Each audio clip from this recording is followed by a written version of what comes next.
Hey everyone, how's it going? As a kid that was really into cars and racing games, I was never really knowledgeable or into rally racing. But the irony of it all was that my first dream car was in fact a rally car, the Subaru Impreza WRX STI 22B, the car driven by Colin McRae, one of the most recognized drivers in motorsports, once drove this beautiful thing.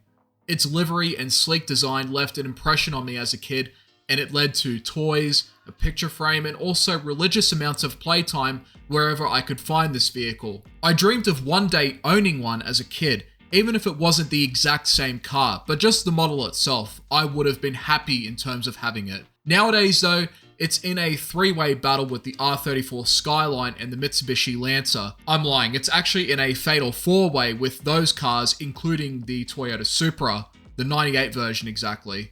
But suddenly, I had discovered the trend Rally House.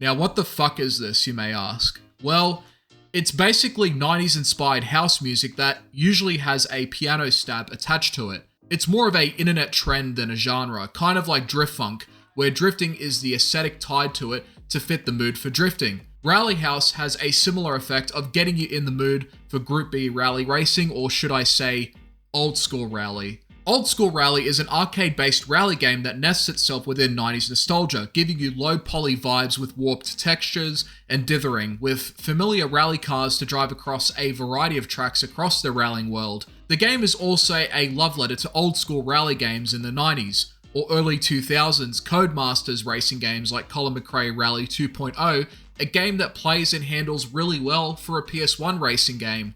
Old School Rally does its best to return all of that nostalgia, but with the benefits of modern controls and high resolutions on modern systems. When the Rally House trend sunk its teeth into me, the mood to suddenly grab some rally games took over, but I wanted something more arcadey and not have it ask me to install 100 gigs worth of data like Dirt Rally 2.0, even though I do want to play that one day. So, Old School Rally seemed to fit the bill here. After some time playing it, I can say that it's a pretty awesome rally game, even though it's in early access and still needs some more work. So let's dig into the dirt a bit and have a peek. Old School Rally gives you two main modes, Rally and Time Trial. Rally is where all of the action racing takes place. It's where you have your selection of cars and cups. Group A has slower but easier to handle cars, and the opposite for Group S, which is where you'll be going a lot faster than normal. The cups themselves go from Rookie to Master, and Moonlight is basically just a tournament set entirely at night.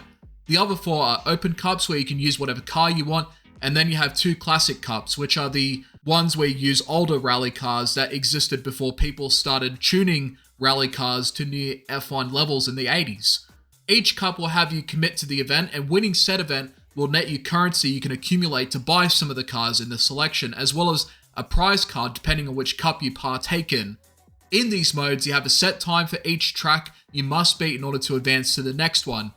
And in between the events, you'll get an opportunity to repair your vehicle in case you've sustained any damage, which also has a timer attached to it. So if you've really fucked up your car, you might not be able to repair all of it in time. Then there's the time trial, which is a way to practice the existing tracks and get comfortable with the game's handling model, which is actually pretty good and doesn't border too much on the simulator side of things. As for the car selection in general, it's pretty fucking good.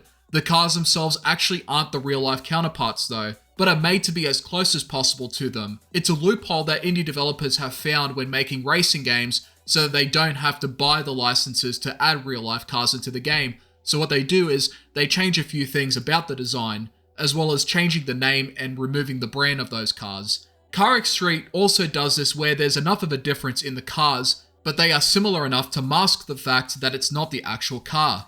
This is a good thing for Old School Rally because since there's no license needed, it won't be delisted for that reason.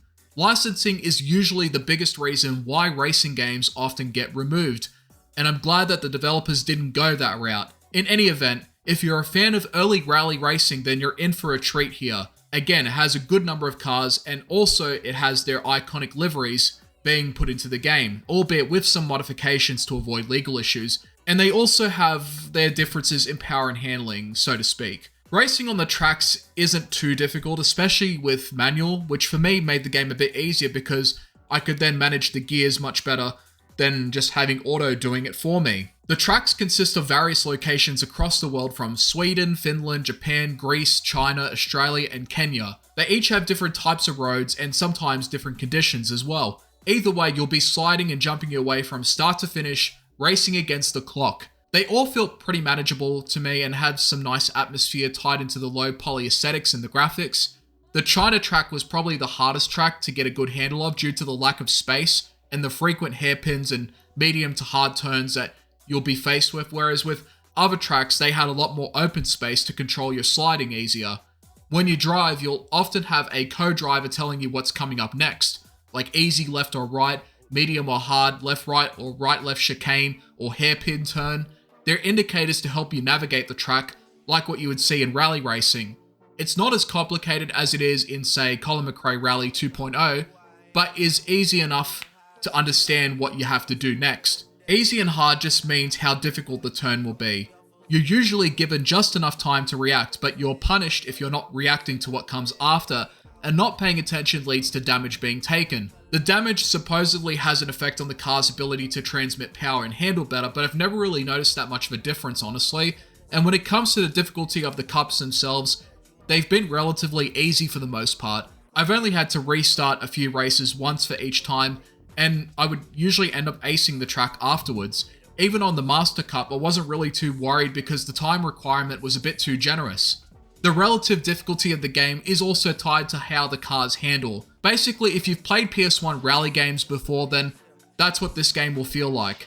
It's not too realistic, but not too arcadey either. Having good control over the cars will be more important than just going fast all the time, and across the board, the cars aren't that much different for me because they all operated in the same manner. You shift accordingly, control your slides, and maintain as much speed as possible. The rest is just a few minutes of adjustment, and for those that want more control over the handling, there's options for that, but I never touched it because it felt fine to me anyway, so there was no changes needed. As for the sounds of the cars themselves, it's kind of limited. A lot of the cars sounded the same with some outliers in between. This makes the cars less unique, and on top of the relatively similar handling, even in spite of the statistics on the screen, it just feels like I'm driving the same car no matter what. When I play a game like Art of Rally, there are big differences in the handling and power of the vehicle, as well as the sounds too, making each car their own challenge to master. But here, once I've drove one car, it's like I drove them all. This would have affected my enjoyment of the game if the handling wasn't good. Thankfully though, it is. But since it is in early access, I am keeping my fingers crossed for a more dynamic range of car sounds as well as handling. Graphically, the game is spot on with its low poly aesthetics. It's rendered to match the PS1 era of graphics, but detailed enough to define each car where you still have some visual clarity. Also, you have some other options too, like CRT filtering, a collection to showcase your cars, the option to remove the livery of the car, and of course, bonus cars that you can earn currency to unlock. In its current state, Frozen Lake games have a fantastic foundation to build upon with old school rally.